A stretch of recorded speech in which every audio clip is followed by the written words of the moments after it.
بسم الله الرحمن الرحيم حميم والكتاب المبين إنا أنزلناه في ليلة مباركة إنا كنا منذرين فيها يفرق كل أمر بسم الله الرحمن الرحيم حميم والكتاب المبين إنا أنزلناه في ليلة مباركة إنا كنا منذرين فيها يفرق كل أمر ñi ngi sant borom bi subhaanahu wa taala di ko gërëm di feddale sunu kóllëre ñeel ñëpp ñi nga xamante ni ñu ngi suivre émission bi depuis bi mu commencé daanaka ci 2 mois 3 mois c'est vrai que am nañ ci écho yu très positif nit ñi ni ngi suivre émission bi ñu ngi sant borom subhaanahu wa taala donc li ko tax a jóg rek moom mooy maanaam fexe ba nit ñi gën a am envie comprendre seen diine am envie jàng alxuraan karim xam ni maa faratna fi kitaab min shay'in bi yàlla doon wax ni bàyyiwul dara ci téere bi day tax aussi ñu comprendre facilement ñuy dundee ci kaw suuf c'est vrai doomu aadama day xëy gur gu nekk di wut lu mu am wala lu mu xam mais fekk yàlla subhaanahu wa taala tënk na lépp ci alxuraan moo tax yàlla seen yenn saa ci alxuraan mu naan fa ayna tazhabuun fan ngeen jëmati donc émission bi logique moom mooy au moins wax nit ñi xamuñu fu ñu jëm au moins ñu leen mais pourtant dans le Coran il y a toutes les solutions alhamdulilah donc émission Ila Hira tey ñëwaat na ci maanaam tey dana xam a changer décor bu ngeen xoolee tey changer décor tey ñu ngi ñëw Promeuble ñëw si sëñ Mouhamed Fall moo ñu gàttanu tey ak salon bu rafet bi donc gis ngeen ni Ila Hira tamit day boole entre modernité ak spiritualité moo tax Oustaz Tahir Fall solo bu yanji bi ne ci décor baax bi Oustaz booy nuyu maanaam téléspectateur lan ngay wax. waaw alhamdulilah rabbil alamin jërëjëf Birame suñu rakk suñu jarbaat maa ngi nuyu waa Sénégal yëpp di nuyu ñuy suivre suñu émission Ila Hira ñëpp di ñaan yàlla subhanahu wa taala defal ñu jàmm defal leen ko di am mbégte dellu siwaat ak yéen ci jàngaat nafaraat duggaat ci biir xunt bi jàngaat dara ci alquran. très bien Oustaz gis nañu émission bi logique bi mooy tout le temps ñu ngi koy rappeler bien sûr on dit que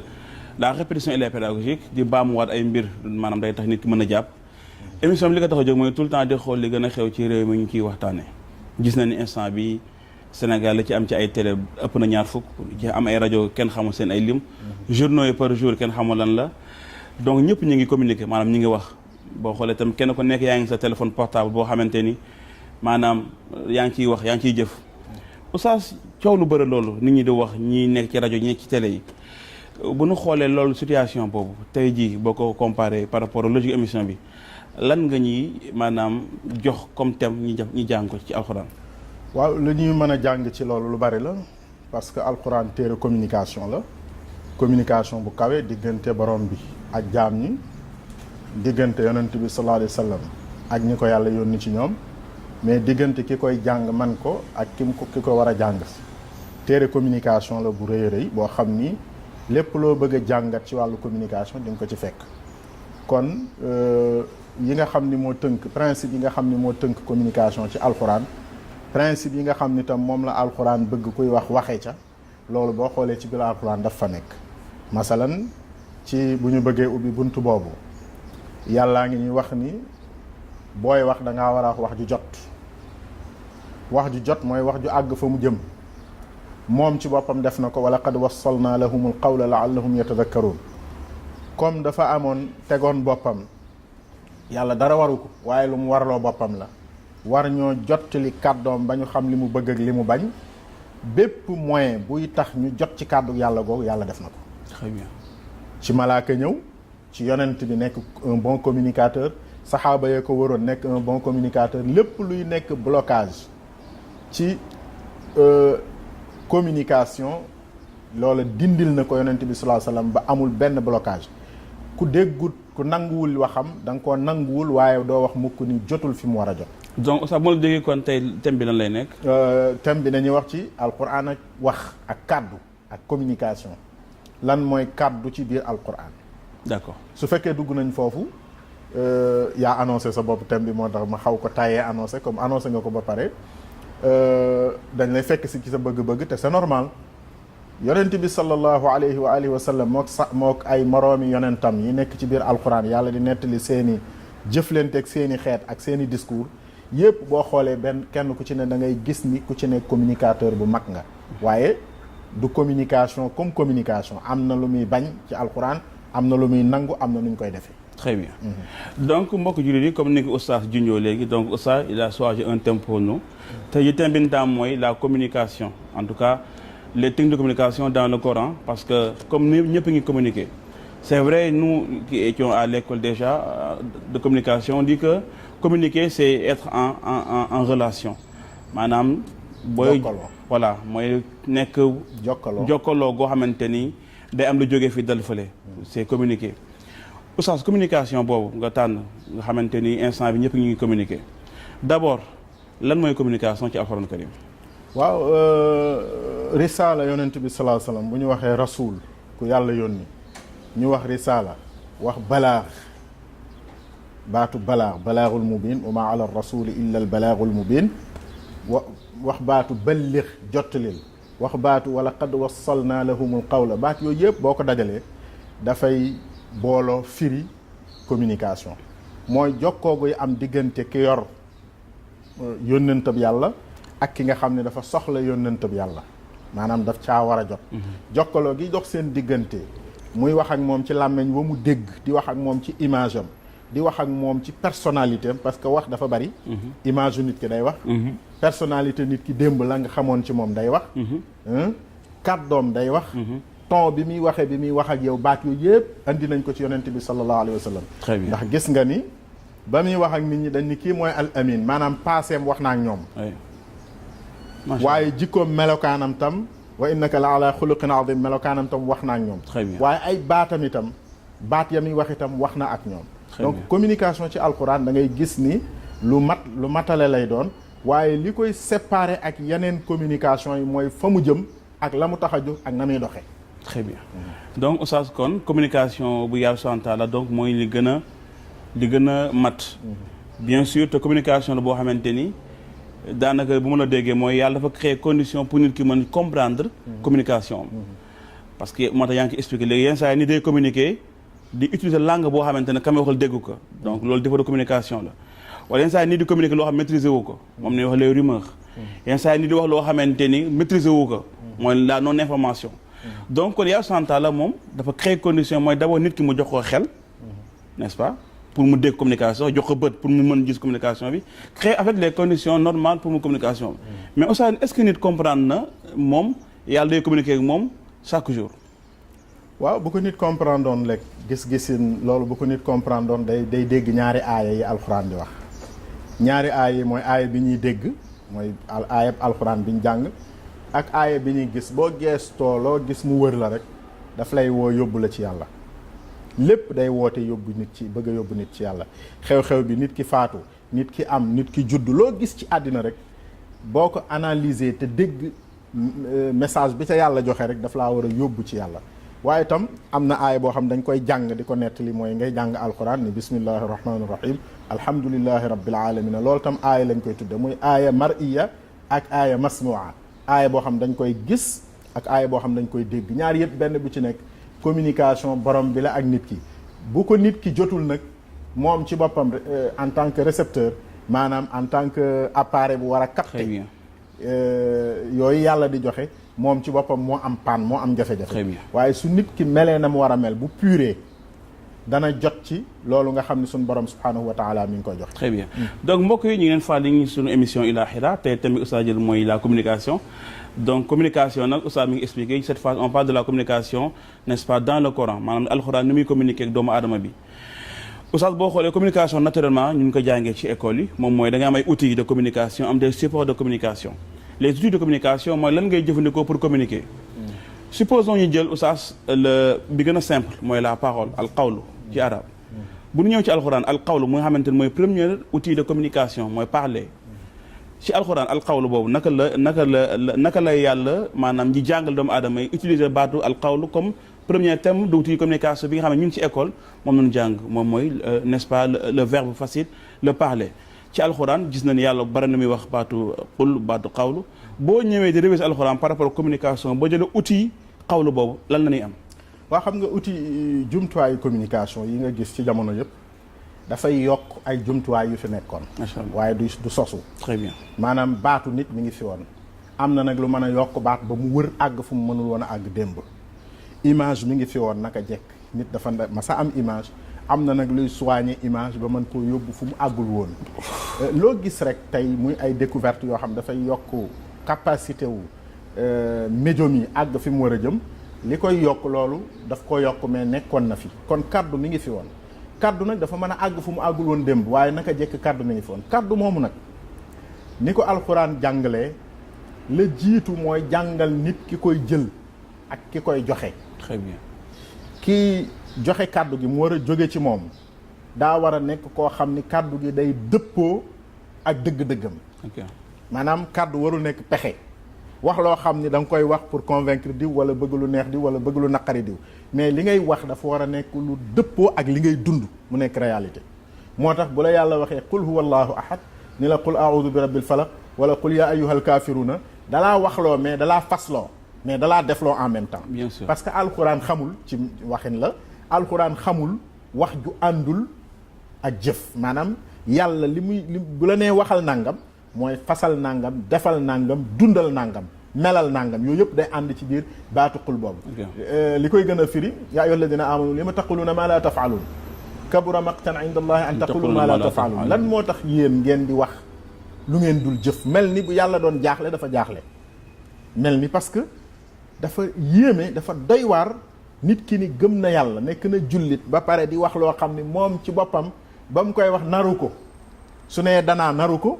su nee gis naa gisul bu nee gis foog naa foogul loolu yooyu nekk ci mu koy wax mu nekk. mais ça pose problème alors. bu fekkente ne alxuraan depuis belle lurette corrige na loolu maanaam que nit ki li muy wax war a dëpp lu mu jëf malheureusement suñu société yi en fait on dit que xaalis dañ koy lijjanti maanaam nit li may wax yow mi ko gëm yow la concerné les promesses ki ko gëm moom la concerné ba ñuy politique danaa la li ma la waxoon tey soo ko gëmee yow yaa amul xel mais oustaz loolu c'est très dangereux dans ce cas fekkente ne ñun ay en tant que jullit ñun ñooy wax lu nu gëmul te alors yàlla subhanahu wa ta'ala ca fajar la ñu waxoon ni rëy na ci bàkkaar wax loo gëmul. waaw parce que tout simplement wax loo gëmul wala loo narul wala loo manul mu wóor la ni li ngay wax manoo ko da ngaa natt ki ngay waxal li mu bëgg a dégg nga wax ko pour yëngal ko moom mu defal la lii wala mu ànd ak yow ci lii su fekkee loolu moo la tax a jóg nga wax loolu yaa ngi dugg ci kuréelu. suñ borom subhanahu wa taala lam doon tere li ma taquluna ma la tafalun kon li alquran di jàngale ci wàllu wax ci wàllu kàddu guy génn la jiitu mooy na nekk kàddu goo xam ni ka koy génne na génne dëgg-dëgg li nekk ci biiram boo nee déedéet la war a nekk boo nee waaw la war a nekk li nga xam fi sa xam-xam toll bu nee njuumte tam na tolloog li nekk ci sa biir mais su fekkee nit ki génn na foofu rek maanaam séparé wu na personnalité am séparé wu na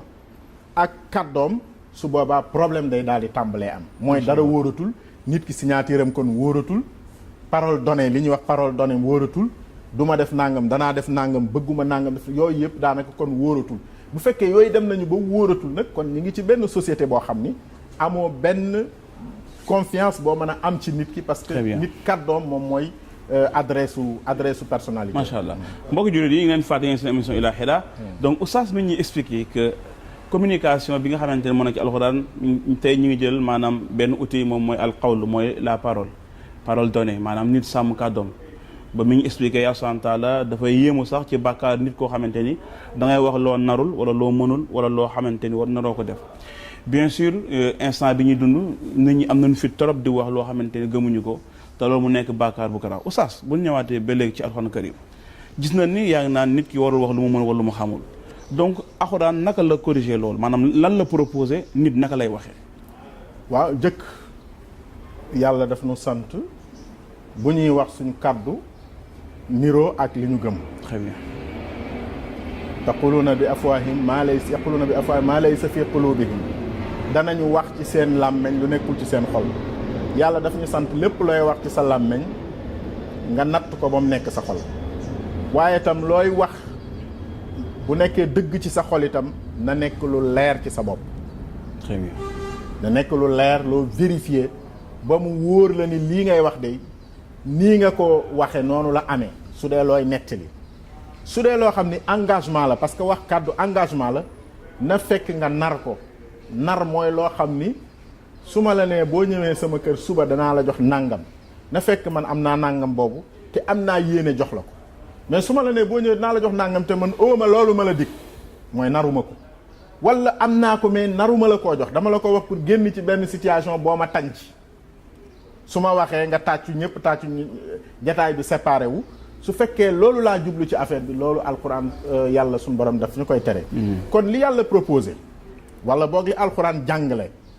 ngir nit war caa teg waxam ay yëf yu bari la andi na ay façon wax yu bari wax na baatu andi lënkale baatu xawlu ak baatu maaruuf wax na qawlan maarufan wax na ko ay yoon yu baree bari comme farzuquhum minhu wa qulu lahum qawlan maarufa baatu qawlan maarufan mooy wax joo xam ni nit ci bon sensam dana ko nangu xam nga baatu maaruuf baat la boo xam ni defe naa ne danañ ci mas a def émission ndax lu ñëw ci alxuraan la te baat bu riche la bu jar a jàng maaruuf ak munkar maaruuf mooy baat boo xam mooy wax joo xam ni soo ko waxee nit bu ko déggee daf koy nangu ci biiram maanaam da koy rafetlu même su fekkentee ni bokku leen lu ngeen gëmit maaruuf dafay nekk lu universel qawlan maarufan donc kaddu dafa war a nekk loo xam ni ku ko dégg daf naa naa diw de li mu wax dëgg la te rafet na ok kon baat boobu andi na ko andi na baatu qawlan baliigan ok wa'izhum wa qul lahum fi anfusihim qawlan baliigan yow yonent bi sallallahu alayhi wa sallam na nga leen waar te na nga leen wax ci seen bopp seeni mbir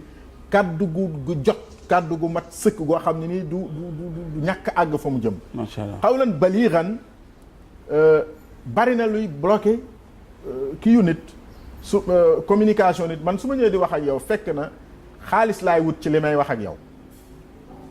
day bloqué nga dégg samay wax bien sûr yonent yi tontu woon nañu question boobu qul ma asalukum alayhi min ajrin in ajriya illa ala allah loolu lay dindi maanaam man lii may jokkalanteeg yéen defuma benn promotion pour sama personne bopp defuma benn wutuma ci benn alalu àddina dama leen a war a jottali ab yóbbante di leen ko wax waaye itam yonent bi tam bu taxawee di wax ak yow bokk na ci li koy bloqué pour indi baatu qawlan baliigan bokk na ci liy bloqué kaddu kiy joxe moom ci boppam mu niroo ñàkk niroo ak li muy wax mais oustaz ça c'est un problème alors boo xoolee médias yi ñi nga xamante dañ ciy dund maanaam ñu ko créé benn société am tuddee mu nekk benn maison de presse comme bi ñuy nekk nii maanaam ñu créé ay journaux chaque jour journaliste bi ñu da nga war a jaay yaa ngi wax qawlan baliigan maanaam wax ji jot qawlan ma'rufan bu ñëpp war a nangu moom mu gëm ni wax boobu su ko waxee du jaay il faut que mu wax loo xamante ni lu émotionnel la wala lu sensible loo xamante ni amaana du sax dëgg mais dina capter ba nit ki jënd ko mais kooku di jëfandikoo communication boo xam ce n'est pas une vraie communication pour vendre da nga naan que technique la pour jaay wala da nga naan islamiquement parlant war ko def ñooñu dañu nekk cuune rek su fekkee boo saagawul waxoo diw xasoo as gor kenn du jënd sa produit yow ci sa bopp da nga amul xam-xam soo amee xam-xam war nga mën a wax lu baax lu ñëpp bëgg alxuraan a ngi fi mooy kaddu gi gën ci kaddu yi gën a wér ci kaddu yi mais nit da koy jàng di jooy ndax bëgg guñ ko bëgg. oustaz journaliste moo baax wala même ñun téléspectateur wala ñun consommateurs yi maanaam loolu problème société bi yëpp voilà loolu laa bëggoon wax problème société bi yëpp la mais nag journaliste bi mooy responsable lu kaddu gi moo koy génne comme moom mooy responsable lu kaddu gi njàngam dafa waroon a jëm ci naka laay def ba wax dëgg ba noppi attirer nit ñi dëgg gu attractif. loo koy proposé kooku bu boobaa dëgg ci boppam ñu dëgg dañ koy bëgg ni mu koy présenté na mu koy waxee mën naa attractif. Firawna bi yàlla yónnee Muusaa ci Firawna daf ni ko dem leen wax ak moom dëgg ni ko yow doo yàlla mi la binduñu moom ñu mooy yàlla waaye na ngeen ko wax ci waxin woo xam ni wa qulaa lahu qawlan layyinan wax leen ko ci waxin woo xam ni dana norme communication yëpp dana ko respecté ba li koy bloqué bu mu jóge ci yéen. mooy diplomatie. waaw na am diplomatie na kàddu gi jub na ngeen ko waxee waxin woo xam ni blocage bi bu mu jóge ci yéen ñiy joxe kàddu gi. ce qu'on appelle la forme. waaw bu fekkentee ni nag kiy wax ku mu mën a doon moo xam journaliste bi la moo xam professeur moo xam ku mu mën a doon jumtuwaay yi mu war a jëfandikoo ba mu koy jëfandikoo mi ngi sàmm norme yi nga xam moom la war a sàmm su boobaa def na loolu li mu war a def ba pare kon da nga naan def na waru garam waaye su fekkee deful waru garam moom maanaam dafa wor wala dafa noggatu société bi léeg-léeg nga gis professeur boo xam ni dana génn dafa gën a jàng man ñi tey am na téere alxuraan yu ma jàng am na ci loo xam bu ma ko doon wax ci émission bi nit ñi duñu xam lu muy firi waaye xañ na la ma ci bëgg a gañe mooy ñu nii di wa fi dàq jàng. très bien. mën naa am koo xam ni tam loolu yàlla daf koy def nekk un professeur dugg ci domaine boo xam ni bu compliqué la bu technique la nekk di ci wax pour nit ñi di yéemu ci sa xam-xam mais amul benn message booy jox nit ñi ci kàddu googu lu mel noonu moom moo fees penc mi nit koo xam ne dafa jàng ba ñëw bëgg ñu xam ko mu bëgg indi nit ñi ci domaine jàngam jommal leen ci ak nit koo xam ne dafa bëgg a jaay alalante bëgg koo jaayee lu dul ci sos ak nit koo xam ni ak ku nekk ak façon yu bari loolu benn bu ci nekk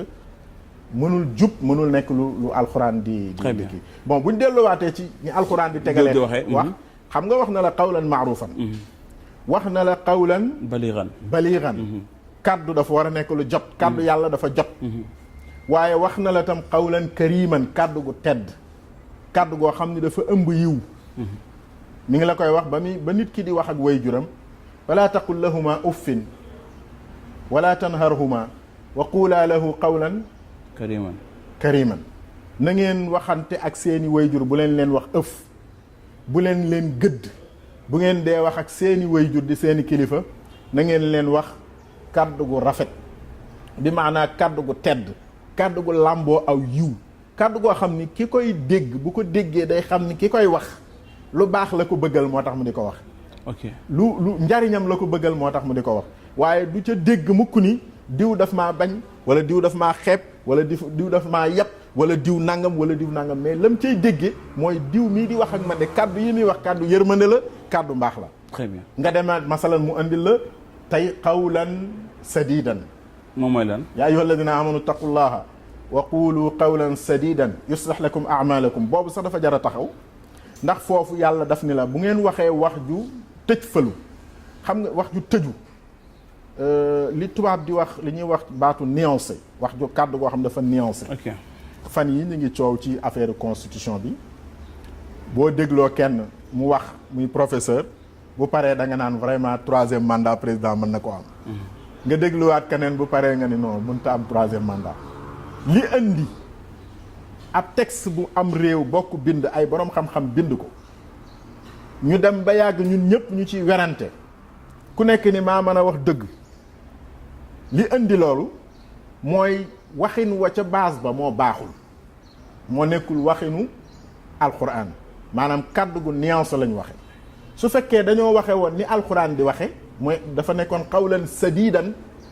sadidan baatu sadidan mi ngi jóge ci sadd mooy barrage kàddu goo xam ni dafa baare lu dul la borom jublu su jubloo weex la ñuul mënu cee dugg su dee ñuul la weex mënu cee dugg loolu mooy qawlan sadidan yàlla ni bu fekkente ni xawlu seen kàddu dafa nekk qawlan sadidan résultat bi mooy yuslih lakum a'malakum su kàddu gi jubee rek jëf ji day baax parce que jëf ji dafay topp kàddu gi gis nga seetlu nga relation bi foofu wa qulu qawlan sadidan lu ci topp yuslih lakum a'malakum wa yaghfir lakum dhunubakum kon kàddu gu baax dafay wootal nit yóbbu ko ci jëf ju baax naka noonu kàddu safaan itam dafay wootal nit yóbbu ko ci ab safaan kon alquran indil nañu ci façon bu yaatu sax xawlan aziman ñëw na sax it pare xawlan aziman ñëw na moom daf koy jëfandikoo ci buntu shirk maanaam yéen a ngi wax kàddu gu rëy di ko jëfandikoo ci suratu nuur ci buntu tuumaal asgor bi ñu tuumaalee suñu yaay Aïcha radiyallahu anha mu ni di ngeen koy dégg talaqawnahu bi alsinatikum wa taquluuna bi afwahikum ma laysa lakum bihi ilm wa taxsabuunahu hayyinan wa huwa inda allahi azim yéen a ngi wax ci seen làmmeñ ci seen gémmiñ yi ay kàddu yoo xam ni kàddu yu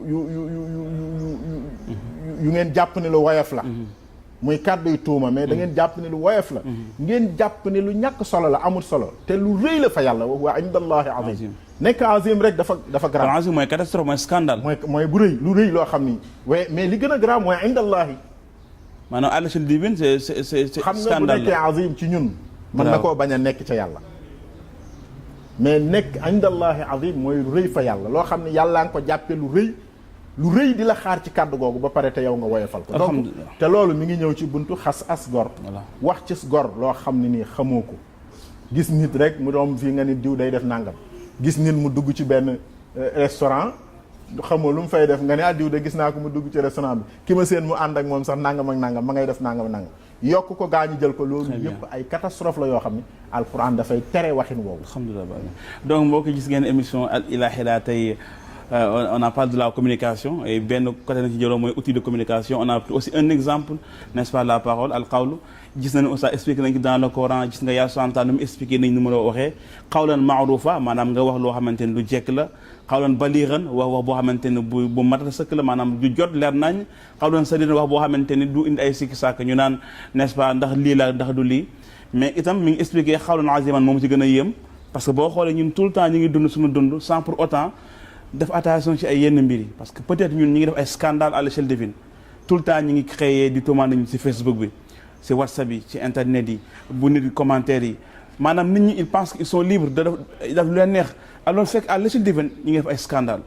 donc scandale yooyu nga xam ne yenn saa yi sax ci àdduna ñu def ko ba ñuy jàpp ñu te ñu ci kaso yi mais imagine à l'échelle divine ay scandale de l'autre côté donc moo ko foo ñu gën a prudent te boo xoolee aussi mi utiliser outils li nga xamante ne mooy la langue parce que bu nee xawul te boo xoolee làmmiñ yoon saa san da ciy wax lu bëre xam na aussi bu amee temps dinañ ci ñëw nga xamante ni daana way xàkk xanaa xamoo ni li ëpp nit ñi leen yóbbu safar mooy li seen làmmiñ yi wax maanaam donc moo tax il faut que nit ñi tam ñuy sàmm seen kàddu yi di sàmm seen làmmiñ oustaz kon booy tëj nga xamante ne émission bi jeex na ban kàddu bu gàtt ngay tëjee ci li nga doon wax nii waaw li may tëjee mooy violence am na ci dëkk bi mais mi ngi tàmbalee ci violence verbale alquran daf ñu jàngal ni nit dafa war a sàmm làmmiñam gis nga Qaabil ak Haabil ñaari doomi aadama yooyu bañ dee werante kenn ki nekk ci dëgg kenn ki nekkul ci dëgg bi ñu indee seeni waatukaay yàlla nangul kenn ki te nangulul kenn ki fa tuqubbila min ahadihima walam yutaqabbal min al axar lu mu ci teg qaala la aqtulannak lu ko waaji tontu qaala innama yataqabbalu llahu min almuttaqin la in basatta ilayya yadaka li taqtulani ma ana bi basitin yadi ilayka li aqtulak inni axaafu llaha rabbal alamin ñaar ñooñu boo xoolee seen waxin communication booba kenn ku ne leen ci biiram la wax ki nga xam ni dafa dem ba perte amatul argument politique nit dafa war a jëfandikoo argument économie nit dafa war a jëfandikoo argument diplomatie nit dafa war a jëfandikoo argument communication nit dafa war a jëfandikoo argument gànnaay bi gën a rëy te gën a sell te gën a valable nit war ko jëfandikoo mooy yay waxal nit ki convaincre ko waaye nit ñaare boo ko yayee ba amul argument mu nekk nit ku tuuti ku lâche li ñuy wax lâche tubaab fa muy jëm mooy daw ci violence jëfandikoo doolam Firawna def na ko ak Moussa bi mu xëccoog Moussa yey ko bi mu def rek zaruni aqtul Moussa bàyyil ma rey Moussa fi mu commencé woon mooy jàpp ni mën na koo yey donc nit nañu dellu si waat di jëfandikoo dialogue mënta ñàkk waxtaan mënta ñàkk débat mënta ñàkk waaye nañ ko teg ci xam-xam teg ko ci xel teg ko ci bëgg njariñ te bañ ko teg ci violence ak kàddu yi macha allah oustaz jazakallah émission bi am na solo donc kon boo ko gis nga tey ñu ngi doon wax ci communication oustaz mi ngi tey ne communication il faut avoir des arguments comme disaient les philosophes il y a l'argument de la force et la force de l'argument utiliser argument pour convaincre yàlla loolu la jëfandikoo pour ñun yàlla sant dafa ñu jox xel n'est-ce pas afala tanqiloon afala yatadabbaruna al-Qur'an ay argument la yàlla utiliser pour sax ñu gëm ko nee na la ikra fi din nul contrainte en religion même yàlla dafa ñu jox ay xel joxuñu créé adduna bi yëpp mu nekk ay argument li yabluwakum ayyukum ahsanu amala asalaamaaleykum wa rahmatullahi taala wa barakatuhu bismillahi arrahmani arrahim hamim wal kitabil mubin inna